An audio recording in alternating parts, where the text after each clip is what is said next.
بسم اللہ الرحمن الرحیم۔ السلام علیکم پیارے ناظرین، ایک مرتبہ حضرت محمد صلی اللہ علیہ وآلہ وسلم پر درود شریف پڑھ لیں۔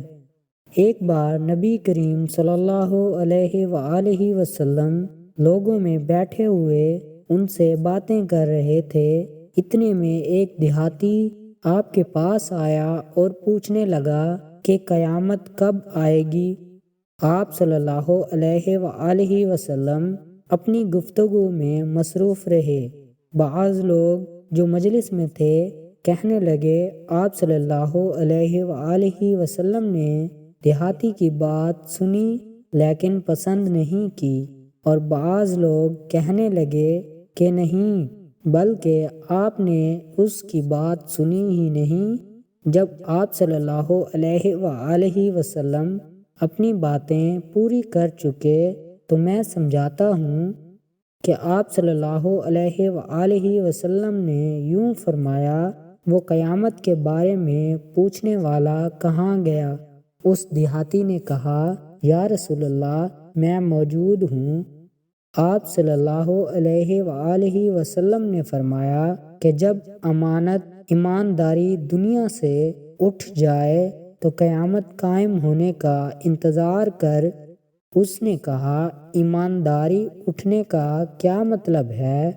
آپ صلی اللہ علیہ وآلہ وسلم نے فرمایا کہ جب حکومت کے کاروبار نالائق لوگوں کو سونپ دیے جائیں تو قیامت کا انتظار کر۔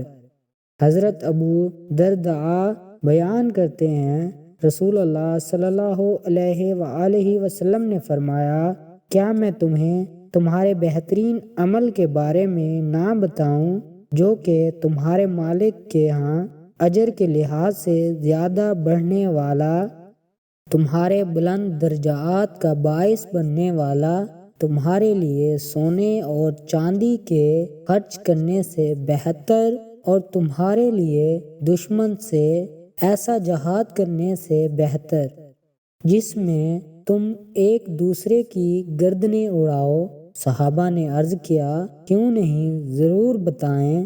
آپ صلی اللہ علیہ وآلہ وسلم نے فرمایا، اللہ کا ذکر۔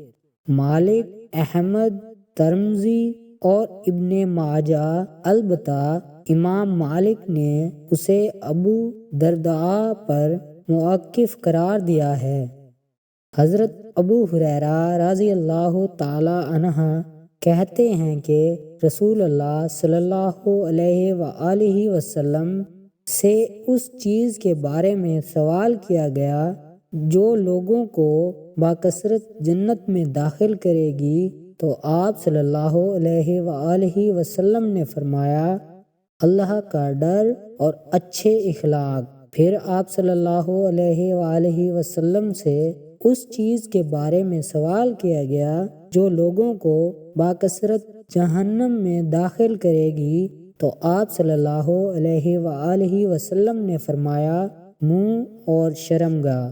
ہمارے چینل پر آنے والے تمام معزز مہمانوں سے گزارش ہے کہ ویڈیو کو لائک اور چینل کو ضرور سبسکرائب کر لیں اور ویڈیو کو آگے ضرور شیئر کریں۔ شکریہ۔